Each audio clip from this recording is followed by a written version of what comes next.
live stream. Thanks for being with the festival wherever you are in the world. I know many of you are pumped up from our scintillating Bocas youth debates. We're going straight into an equally engaging panel on historical fiction. Please welcome our panelists, Kai Thomas, Lisa Allen-Agostini. They'll be in conversation with the wonderful Breanne Mc Ivor. Please enjoy the session. So, hello everyone. Yep. And I just want to welcome all of you to today's Take Two event. Not hearing. How about now? Okay. Let's try again. Hello, everyone, and I just want to welcome all of you to this Take Two event. These are two authors whose books of historical fiction I could not put down. I lost sleep. I just had to know what happened. So let's meet them. Lisa Allen-Agostini is a writer and editor from TNT. Her books include Death in the Dry River, The Bread the Devil Need, the young adult novels Home Home, a finalist for the Codebert Award for Caribbean YA Literature, and The Chalice Project, and the collection of poems Swallowing the Sky. She co-edited the short fiction collection Trinidad Noir and voiced the audible audiobook version of her story in the collection Potluck. A journalist, she has worked for all three Trinidad and Tobago national newspapers. She has been awarded as a journalist, fiction writer, and poet, and her work is widely published. And with Lisa, we have Kai Thomas. Kai is a writer, carpenter, and land steward. He is Afro-Canadian, born and raised in Ottawa. His father was born in Laventille, and his roots on the island link him to Mayaro, the Company Villages, and elsewhere. In the Upper Country, his first novel won the Atwood Gibson Writers' Trust Award and was shortlisted for the Governor General's Fiction Award, the Amazon Canada First Novel Award, and the Walter Scott Prize for Historical Fiction. And as a diasporic Trini, in many ways, he says it's a dream come true for him to return as a storyteller. So I love historical fiction, like many of you, I'm sure, because it takes the past, distant or recent, and a lot of times it reimagines it, bringing forgotten stories back to light. And that's what both of these authors do. So we're going to kick off with a short reading from each of them, and I would like to invite Kai to get us started. Thank you so much. I will begin at the beginning. Chapter 1, Dunmore, July 1859. It was dusk, and I muttered curses to myself as I made my way down the muddy green lane. Just minutes earlier, it seemed, I'd been tired and keen to finish my day with some stew and warm bread, some idle chit-chat in the rocking chair, perhaps. Yet instead, there I was, trotting like a fool through the mire and the quickening dark.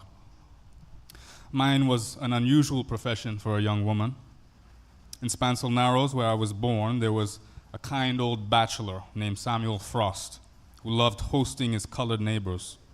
Many a night, we brought our suppers down to his estate, dined at his great table, and then sat at the hearth listening to the old-timers.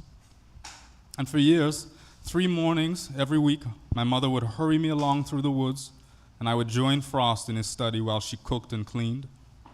There, I left behind the paltry education of the crowded schoolhouse. Under his careful tutelage, I learned properly to read, write, and tally accounts. I didn't realize until many years later, until I got to Dunmore, in fact, what a gift he and my mother had given me. His teaching gave me sovereignty in my work. My employer, Arabella, would be off for days to her meetings and speaking engagements with the true bands and the congregations as far off as Toronto, as far off as New York even. After a while, it was decided I would stay at the house. There were 5 others there when Arabella was gone. Her brother worked days in the swamp, and he had 3 young children to whom he had the will, if not the time, to attend. The children's mother had not survived their escape. Their grandmother, Vilora, used to look after the young ones, but she had begun to lose her hold on memory.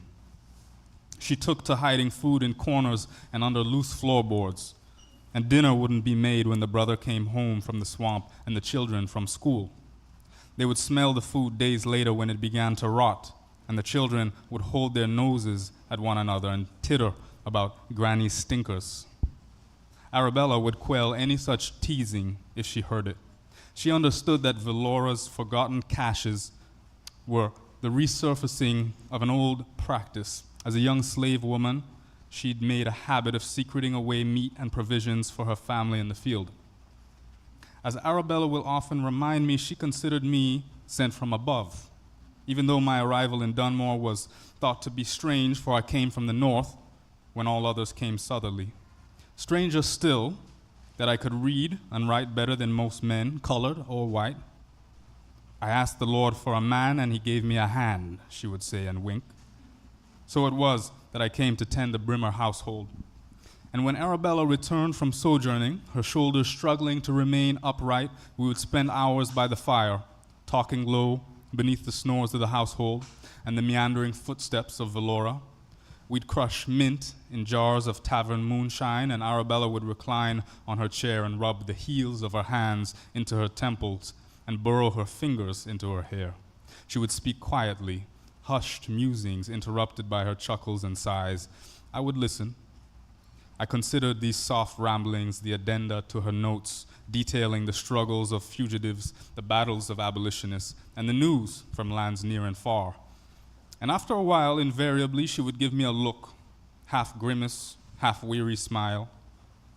It's no easy task, she would say. No easy task to show the world our worth. I listened and I wrote.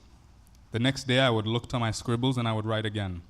When I was done, I would send my parcel to the editor in Windsor to be compiled with the articles from other contributors, and the following week we would see the newspaper in the store, or better, clutched in the hands of men and women, squinting beneath caps and brightly hued head wraps, spelling out words as they learned to be free men. By Arabella's account, the sales for Colored Canadian began as a pittance. Like most small newspapers, it seemed unlikely that the endeavor would survive. But by the time I arrived in Dunmore, the paper was becoming increasingly profitable. Whether this was due to the donations from wealthy abolitionists or to the swelling ranks of fugitives, eager to read, I did not inquire, nor did I care. She had enough to pay me well, enough, too, to give generously to the true band of the church, which served as Dunmore's hub for the Underground Railroad. She never flaunted this generosity, but it was known, and she was adored for it. At True Band events, new and old arrivals to Dunmore were reminded of that special miracle whereby a slave with nothing in the world could become a man with a house, food for the winter, and work. There was always work, hewing and digging in the swamp. And as a government contract, this earned a man more money in a month than he had seen in his life, and for labor that wasn't half as grueling as what he was used to. What a feeling to work in free country, to move to the harmonizing rumble and trill of voices, and to see faces unified in the sweat and toil, not of terror, but of purpose. I'll leave it at that. Thank you.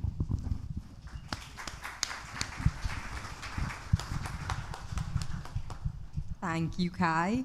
And now to Lisa.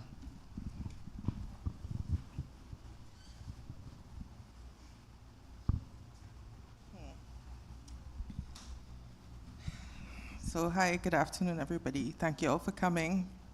It's an honor to be here. I just want to say that the first time I met Breanne, she had like just put out her first book, and she was adorable. She was like, "This is my book," and I was like, "I know, I read it. It's good." So just want to be like mommy-ish and be like, "I'm so proud of you, Breanne." I don't know you yet, but I'm proud of you too.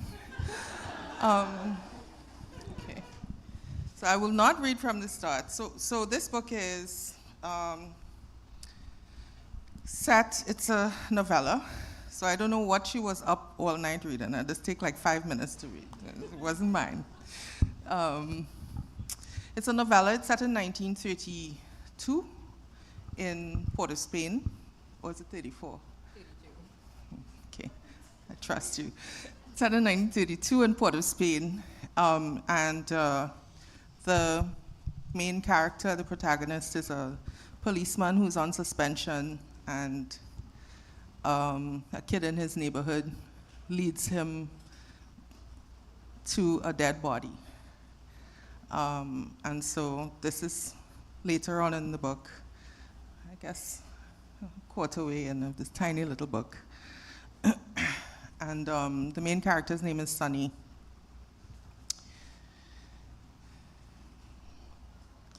Stepping out into the cooling air, Sunny took a deep breath before he set off to Tim's restaurant and bar, a rum shop by any other name.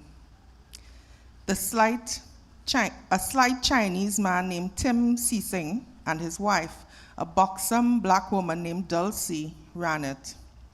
Though they never spoke to each other in the shop and operated on some kind of magical non-verbal system of communication, Tim and Dulcie had managed to produce about a dozen brown babies in the 12 years Sunny had been a regular at the bar. Though it was called a restaurant, Tim's served mostly rum with water for chaser, selling cutters of fried chicken gizzards, boiled eggs, salted peanuts, and seasoned fried chana on the side.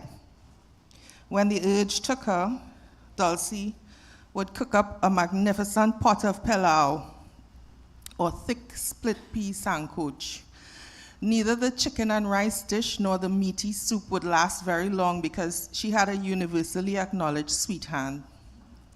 Her customers tried to cajole her into selling meals more regularly, saying she had to earn extra money to mind all the chinky-eye picnic she was turning out, but Dulcie would have none of it. Her standard response was that as long as the men of Woodbrook continued to drink rum, she and her children would never go hungry. Tim's was, like most rum shops in Trinidad, whether in town or in the country, a bar set inside a wide room with many side-by-side doors open to the road. It was brightly lit with unadorned metal tables and chairs placed both inside and out on the pavement in front of the wide open doors. Tim and his wife sold rum from about 10 in the morning till the last customer rolled out at night, usually around 11, though they could go past midnight on a Friday night. Tim, Dulcie, and their dozen children lived in 2 rooms behind the rum shop. As Sunny walked towards the bar, he spotted Glass. His best friend's name is Glass. As Sunny walked towards the bar, he spotted Glass with his namesake in hand. Glass, namesake in hand, at a table under the awning in front of the rum shop. "What? That is you, Sunny?" Glass shouted. "Tim, send your missus with a bottle of rum for me and my Tess here." He began to shout over his shoulder. Sunny waved him down. "Nah, Glass, 1 drink." But Mary said she wanted to talk. Mary is Glass' wife. So I promised we wouldn't stay long. He pulled up a chair which was slightly rickety and uniformly uncomfortable with a deeply sloping back. All you know that rum chop chair? You have sat in it before? I know it well. But not all that well, I don't really drink. But all that Tim's had to offer by way of seating. "Tim, just 1 shot for me," he said. Tim didn't bother to nod, just poured the shot in a short glass and left it on the bar for his wife, equally taciturn, to bring to Sunny's table. "Dulcie, ain't fed up with that Chinese man yet?" Sunny teased the unsmiling woman when she rolled over to him, hips like a juggernaut. Slapping the glass to the table, she sucked her teeth. You go mind all them half Chinese children? She sucked her teeth again and rolled back behind the bar. Still remembering the Irish tea he'd drunk by the pot earlier that evening, Sonny nursed his rum as he and Glass caught up on the happenings of the past month or so since they'd last talked. In the bar, the handful of men sitting around tables with bottles and flasks of rum and water were chatting and laughing raucously. A rum shop was no place for delicacy. It was a place for loud talk and rough humor, hence all the picong that Tim and Dulcie were subjected to.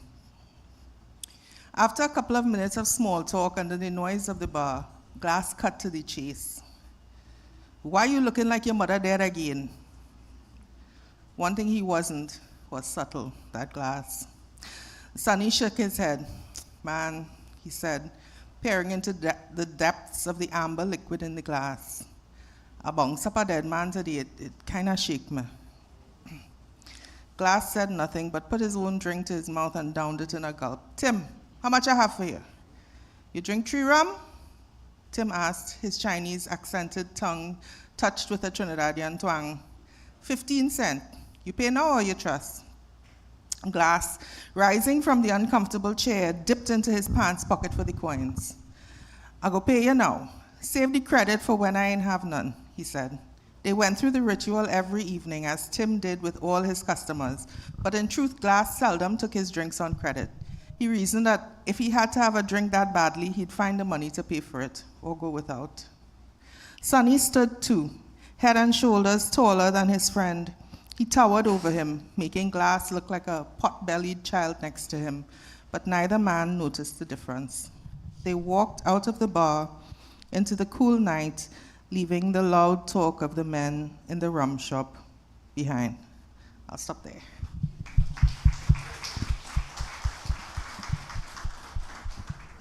Thank you so much, Lisa. And 1932, 3 shots of rum for 15 cents. If only. So I know that a lot of you guys will have questions. We will have a Q&A segment with the audience at the end. And if no one has questions, I'm going to call on some of the people I know who are here. So I hope you think of your questions. But I have lots, and I want to start by talking about the historical periods that each of you chose for your novels. Lisa, yours is set in 1932, and in the upper country, it moves around, but the 1800s. And I wanted to ask both of you, why did you choose this moment in history? Was this a time that always interested you? Was there something that happened that drew you to this moment and made writing about it feel really urgent? And Lisa, can we start with you, please? Sure. My mom was born in 1931, and I just wanted to know, after she passed away, I wanted to know what her life was like, like what were her times like, and what it was like living in, and there was always this family story. I tell this story every time I talk about this book. We had this family story. My mother was this sort of light-skinned kind of, we were working class financially, but sort of middle class socially, I don't know if you could.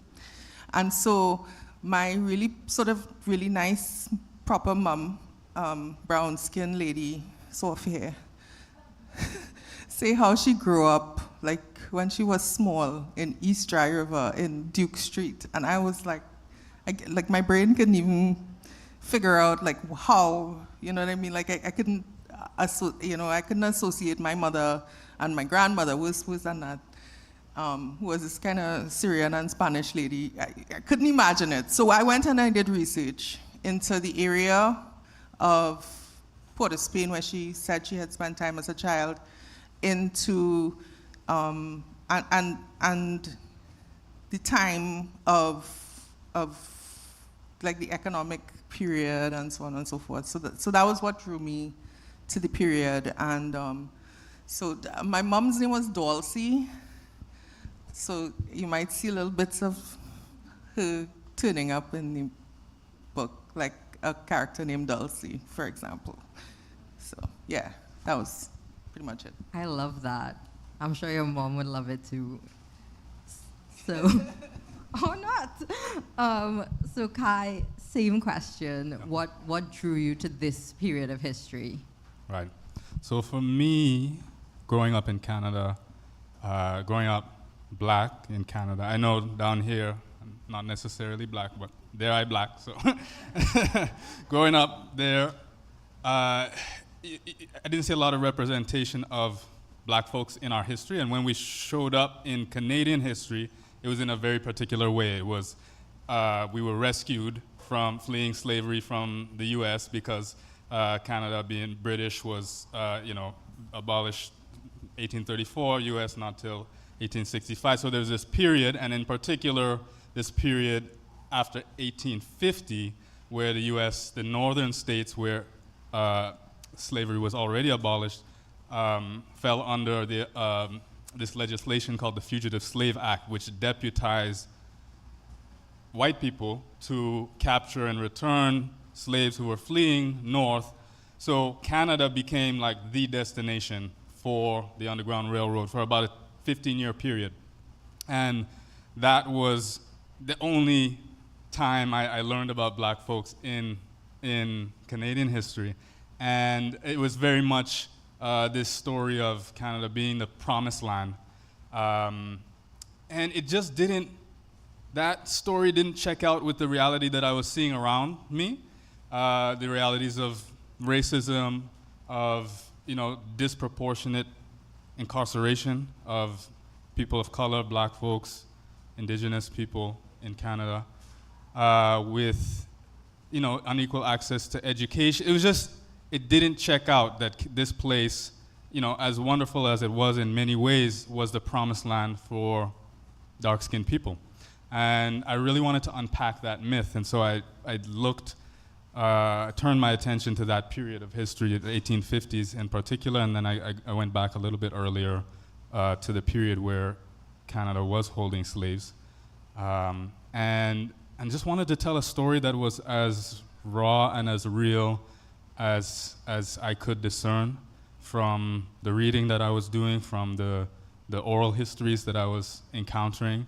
And at one point I even found a way to get some money to come down here to research the Americans, because there's a connection there in terms of the War of 1812 and the black folks who offered their services to the British and were relocated in Nova Scotia and Company villages.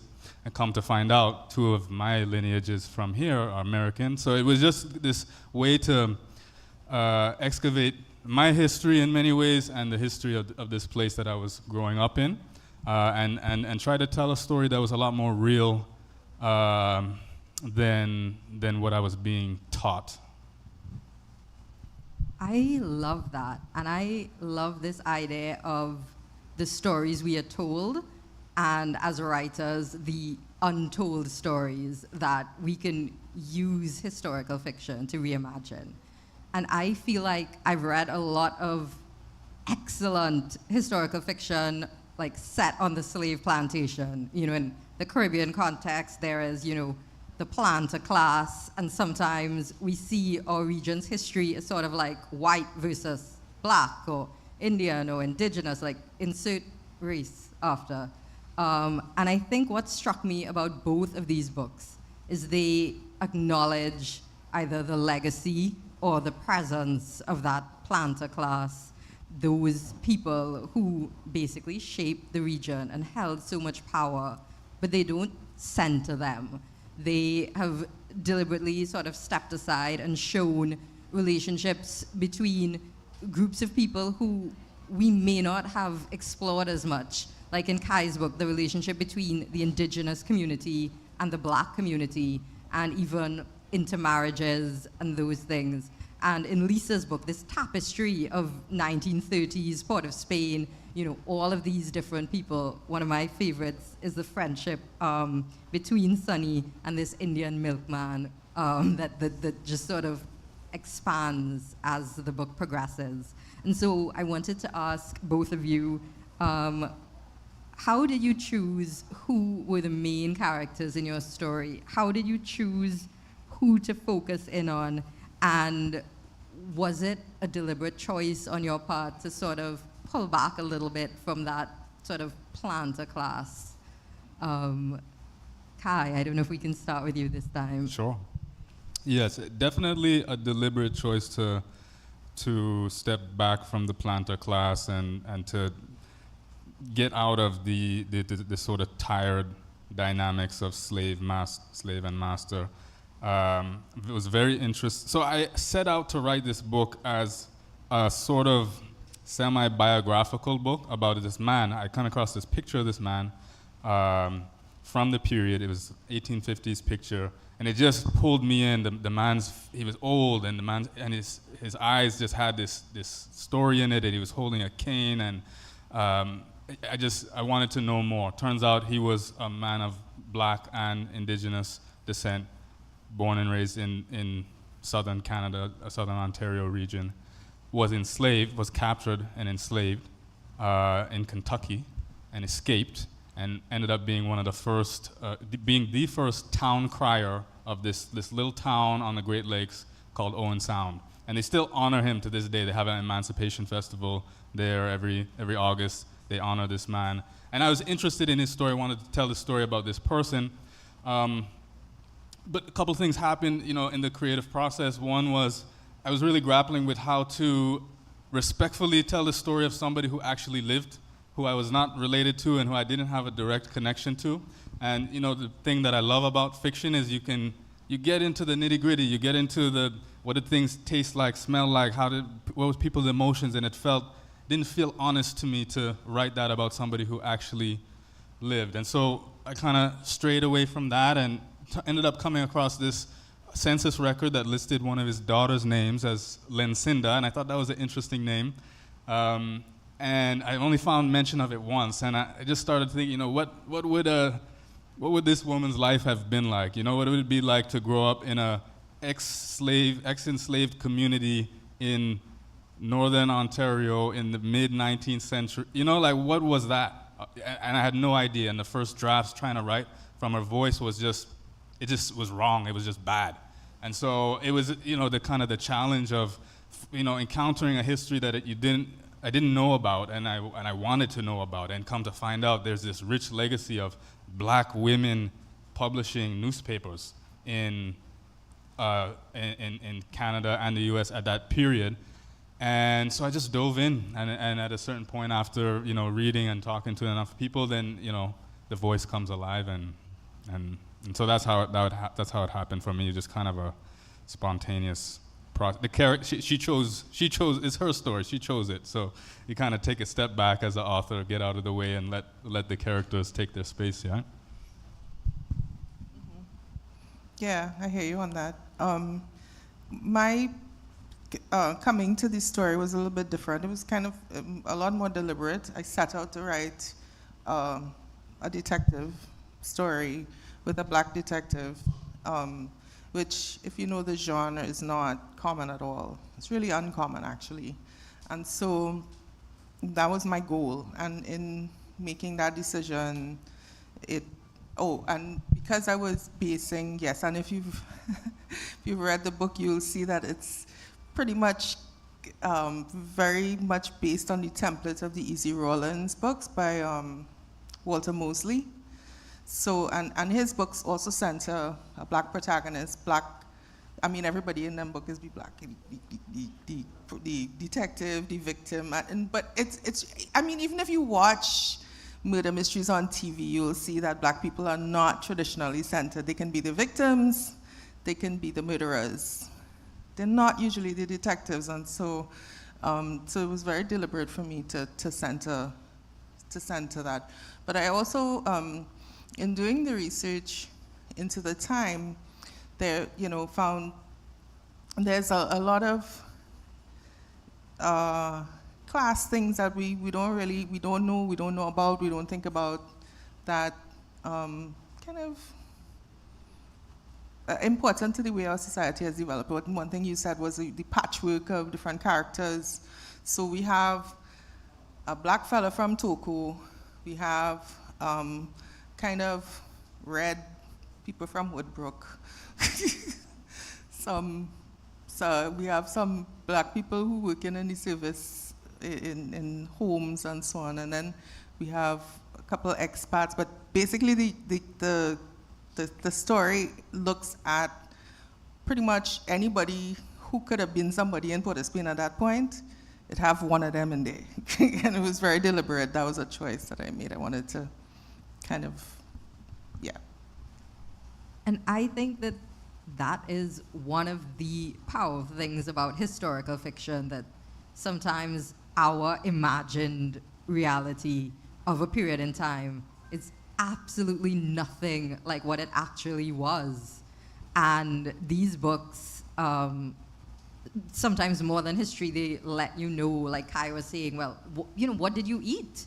There are details like, well, how did you go to the bathroom? Or how were crimes solved? Unfortunately, some similarities between the 1930s and today. But I think what I also want to ask, because you are both storytellers, but both of these books deal with the importance of storytelling to a culture. In the upper country, Sinha, she's literate, which is incredibly significant. And the novel opens with this white slave catcher being shot by an old black woman who's escaped on the Underground Railroad. And Sinha, with her job with the colored newspaper, she says, but people wanted a story, and I was the one to tell it. And she recognizes how her storytelling can maybe help the old woman, and can also reach out to white abolitionists and to people who needed to be reminded of the horrors of slavery to get them to fight the abolitionist cause. And without giving away any spoilers, in Death in the Dry River, the figure of the Calypsonian becomes increasingly important. And something that Lisa wrote is, Calypsonians on the whole were a loved species. They were part crusaders, poets, and storytellers. Griots, like in the old African tradition, his Toko grandmother used to describe, telling the tribe's story to future generations. And I just think it was so great how this role of the storyteller speaks to each other across two very different books. And I wanted to ask both of you, why did you choose to center the storyteller, and how do the storytellers in your book either record or actually influence, the course of events? Lisa, I know that's tricky without giving any spoilers, but can we still start with you? The problem with me is that I don't care about spoilers, right? You could tell me the whole plot and I'd be like, and then immediately go back and read it would not matter to me. So I'm kind of, but let me see. It's in the blurbs. So the person who's died is a Calypsonian, and the whole story is about how the idea of the Calypsonian. So nobody, I wouldn't say nobody. It's very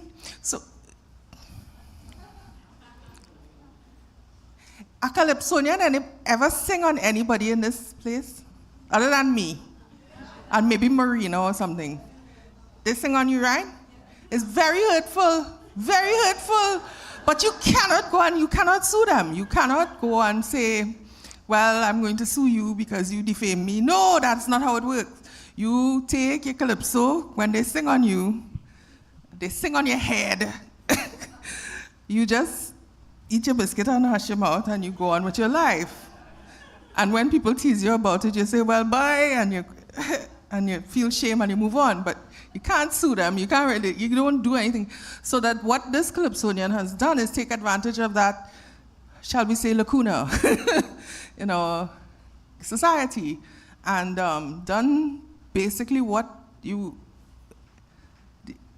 yeah, he mouth open, Tory jump out, etc., etc. And so the role of the storyteller in my story is to be the instigator, you know, and to be speaking truth to power, but in the way of the Calypsonian and men, which will make sense when you read the book.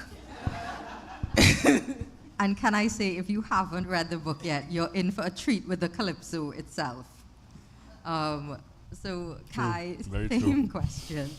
For me, it kind of began as a technical constraint that I put on myself because for whatever reason, my way into this history was to write in the first person. So the entire book is in the first person. There are a few narrators. Lincinda, who we've talked about, was the main one. And for me, this was a way, you know, a lot of the reading that I did was from this canon of so-called runaway slave narratives, which were often transcribed supposedly verbatim from the mouths of people who had survived enslavement. So I was drawing on that a little bit and trying to emulate, you know, kind of a pastiche of some of these voices that I was reading. And then it kind of became a reflection on, you know, what is an oral literature? You know, what is an oral, how can we excavate history that has only survived through the oral tradition? And so, you know, how can I bring in, you know, voices of people speaking in the first person? And then as a writer, it's kind of, again, a cheat, you know, as a way to, okay, my main character is also a writer, so that will allow me to have access to her story and the stories that she encounters in that oral tradition. So it was kind of it was my way of puzzling through what's my way into this history, that question and that problem. And as with any constraint or many constraints, it just opens up, you know, worlds of possibility when you really dig into it. So I think that comment on the importance of oral traditions in the Caribbean and the importance of voice is a great time to open up to your voices with any questions from the audience. So if anyone has a question, you can put your hand up. Somebody will come around to you with a mic.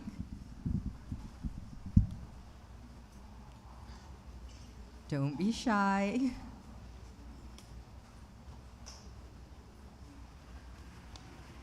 Yeah.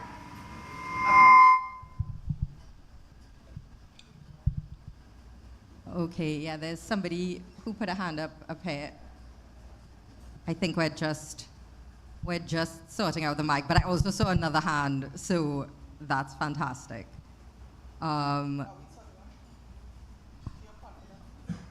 Okay. Lisa's no confidence. All right.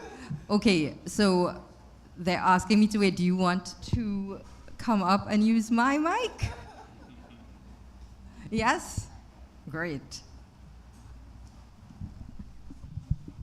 You have to come up. All right. Good evening. My name is Kenrick Allen from San Fernando. I have more or less a comment to make. The lady referred to as the Calypsonian writing and could possibly say anything, but that has been upgraded now. Ask Winston Rollins, the crew. He was sued by Ancient Ishmael, so he had to pull back on some of his lines, and so it's not so like long ago now. Thank you. Thank you for that comment. And we have a mic there, so yes, there's a hand right here. Hi, good afternoon. Hello? Hi, good. Hello. Hi, good afternoon. I'm so glad I don't have to go on stage. One, congratulations on your books. And something that I find interesting about historical fiction is how much of the past still relates today. Like recently, I've now started reading a book, and even the death in the East Dry River reminds me of all the deaths that we've seen in the East Dry River. So how is it as writers that you all try to keep us authentically to the history of the time and stop the present from seeping into the past? Sure. Yeah. No, that's a good question. For me, it's not so much how to stop the present from seeping into the past, because there is a bridge that one needs to make. You know, you read things, at least in my case, you read things from the period, and it's like the way that language is used, the way that people wrote, it doesn't translate. It wouldn't make a novel that at least I would read, and it was important for me to write something that I would be able to access, at least, you know, to understand, be able to, you know, get into. And so it was more a question of, okay, how can I create a bridge between the past and present where, yes, you know, I'm inventing characters, a voice, not always, not presuming to get it right in the sense of, you know, to write a character, or to write a voice, or to write details that are, it's not a book of history. It's not what I'm trying to do. What I'm trying to do is to create that bridge between the present moment and the past with regards to the topics that I felt were important, you know? And in my case, like I mentioned earlier, you know, what is the legacy of 19th century Canada as it relates to black people, as it relates to indigenous people? How can we understand that, you know? And so it's that was more important than, I would say, the pure authenticity of capturing the moment as the moment itself. So that's how I would speak to that question. Yeah. Okay, so I'm not sure if this will answer anything, but I'll tell you anyway. A couple of years ago, BOCAS had a project where they asked people to write about different, it was like a commission thing. Anyway, I was asked to write about a very famous print of Trinidad Carnival in 18, I can't remember what year. But I went and I did the research about what it would have been like in Port of Spain and streets and this carnival and these costumes and da, da, da, da, da. And I did want to write in the voice of the time, because if you didn't know, English is a relatively new thing to Trinidad and Tobago. Well, Trinidad. In terms of the common tongue, up until probably the maybe 40s, 50s, it would have been, most people would have, in their ordinary familiar conversations, would have spoken patois, right? A French Creole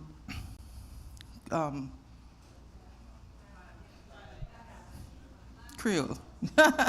So I did, in fact, in this story that I wrote about Trinidad Carnival, for BOCAS on commission, put dialogue in patois. The problem with that is that 3 people in Trinidad speak patois.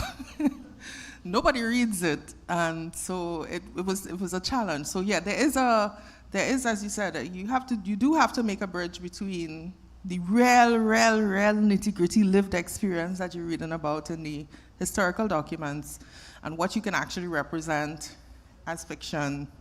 You know, if you want somebody to read it who is not like a fanatic, and like, you know, you really have to make that bridge, you know. And I guess different people do it in different ways. And the way I do is I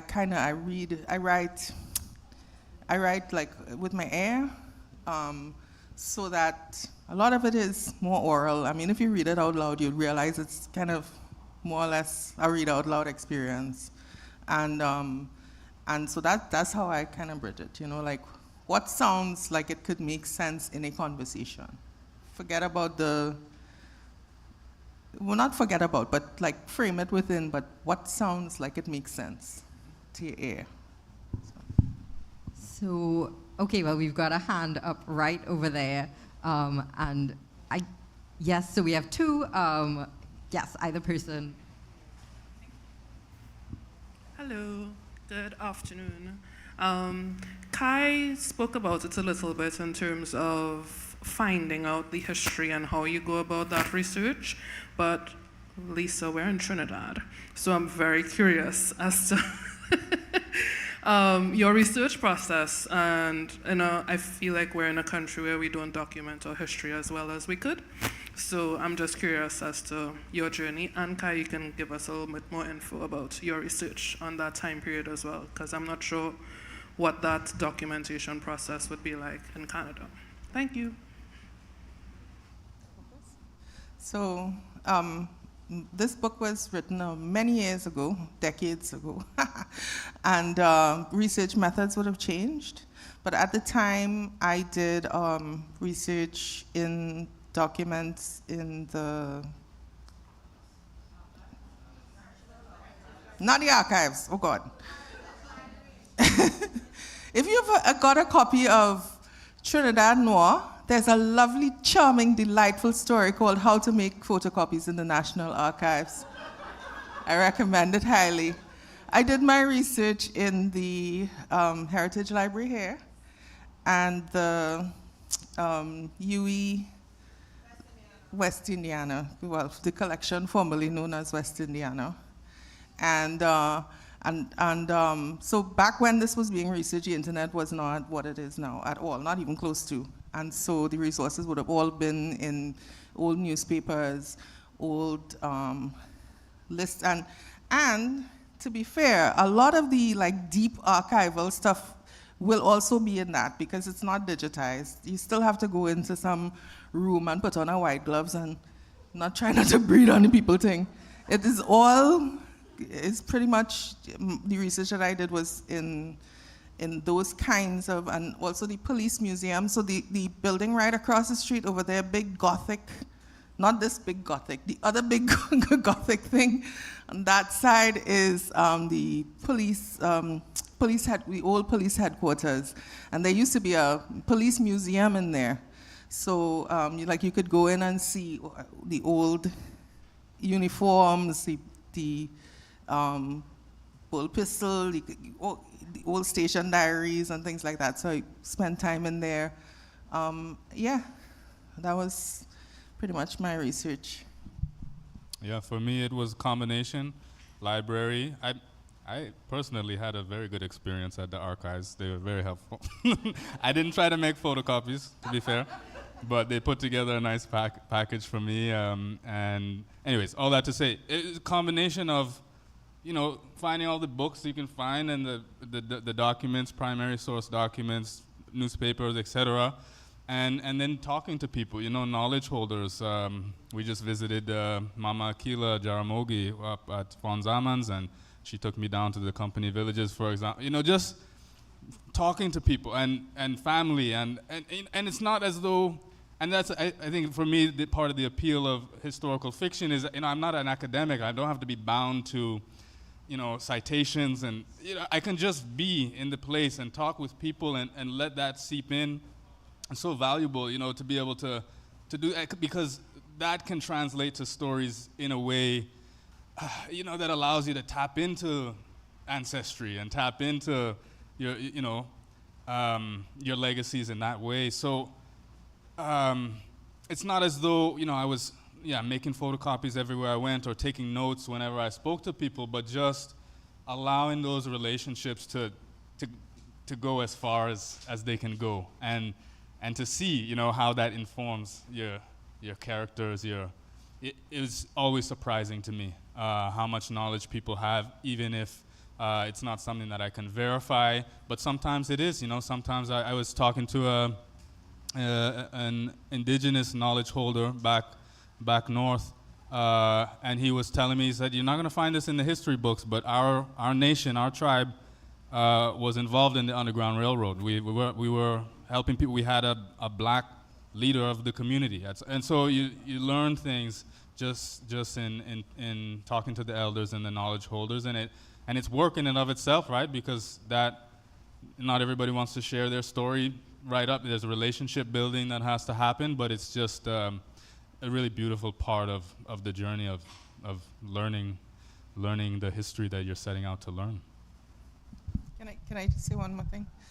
There's a photographer called Richard Acosta, who, I don't know if anybody in here knows him, but he did this amazing project some years ago where he went and he interviewed centenarians and so on, and photographed them, record interviews. It was just a really brilliant project. So, you know, if anybody wants to go out and find that research and do stuff with it, I just thought I would be, you know, referring to what you said about how this stuff is not documented now. That was a good project that he did. I can't remember the name of the project, but yeah. Well, we seem to have had more questions than time. So if I didn't get to your question, I am sorry. But our writers will be available to sign their books at the book signing table outside. You can take your book and ask them your question in person. Please give them a couple minutes to get there. And books by all our festival writers are available from the booksellers in the atrium. Next here, we have Big Ideas, the Politics of Home. And Nicholas Laughlin is going to chair the discussion, how do contemporary geopolitics and the agendas of global leaders redefine home? So please stick around.